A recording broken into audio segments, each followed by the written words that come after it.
हाय सांग माने मु देवजानी मु आज गोटे नुआ टॉपिक नहीं के आसी स्वामी को किपरि खुशी करेंगे।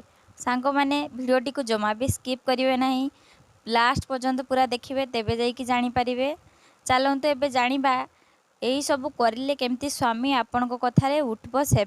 आउ हाँ सांग माने जदि चैनल रे नुआ थिबे ताहले चैनल टी को सब्सक्राइब करनेबे आउ नोटिफिकेशन को दबेई देबे ले यहीपरी जिते नुआ भिडियो सब आसो आपण पाखक आग पहुँचीज। चलतु सांग माने एबे आरंभ करिबा। पॉइंट नंबर 1, आपण निजकू आपणक स्वामींकर गर्लफ्रेंड बोली भावंतु नहीं। जदि आपण एहा करंती ताले आपण निजे ही निजकू कम बुझी थांती। पॉइंट नंबर 2, जदि आपण निज स्वामी सह खुशी रहिबा को चाहुचंती ताहले अन्य मानकर कथा को केबे भी ध्यान दियंतु नहीं। पॉइंट नंबर 3, जदि आपण चाहुथांती कि आपणक स्वामी आपण को सबुबेले भल पांतु तेबे आपण निजकू सबुबेले सफा सुतुरा रखंतु एवं स्वामी को पई सजबाज हुअंतु। पॉइंट नंबर 4, जदि आपण निज विवाहित जीवन रे खुशी रे रहिबा को चाहुचंती तेबे आपणक स्वामींकर तुलना अन्य कहा सह करंतु नहीं।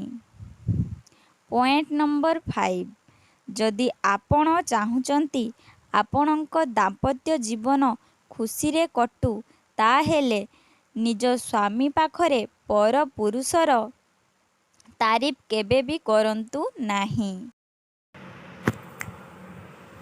पॉइंट नंबर 6, जेतेबेले स्वामी ऑफिस किंबा कौनसी कामरू घर को फेरंती सेतेबेले गोटे ग्लास पानी पीवा पाई निहाती दियंतु देले आपणक प्रति भल पाइबा आहुरी बढ़िबो।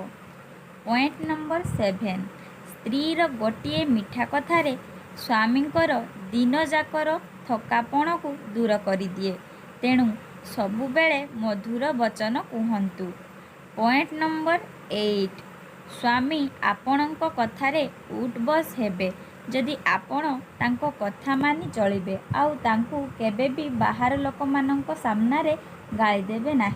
पॉइंट नंबर 9, बुद्धिमान स्त्री सही होई थाए जिए कि किछि भूल करिबा द्वारा जदि स्वामी रागी जाई थांती तेबे तुरंत क्षमा मागी स्वामी को राग को शांत करी थाए। पॉइंट नंबर 10, स्वामी को अनुमति बिना काहाकू पैसा दियंतु नाही कि कौनसी अजणा लोकंकू घर को डाकंतु नाही। पॉइंट नंबर 11, स्वामी सही व्यक्ति जिए कि स्त्रीर इज्जत उपर को कथा उठिले जीवन देवा को भी पछई न थांती। पॉइंट नंबर 12, स्वामी को सह बिना कारण रे झगड़ा करंतु नाही कि अजथारे संदेह करंतु नाही। पॉइंट नंबर 13, सबुबेले स्वामींकर आर्थिक अवस्था को देखी खर्च करंतु अजथारे फालतू खर्च करंतु नाही। पॉइंट नंबर 14, स्वामी को निजर प्रथम भगवान बोली भावंतु आउ तांको सर्वदा खुशी रे रखंतु कारण स्वामी खुशी रे रहिले आपण भी खुशी रे रहिबे आउ आपणक संपूर्ण परिवार खुशी रे रहिबे।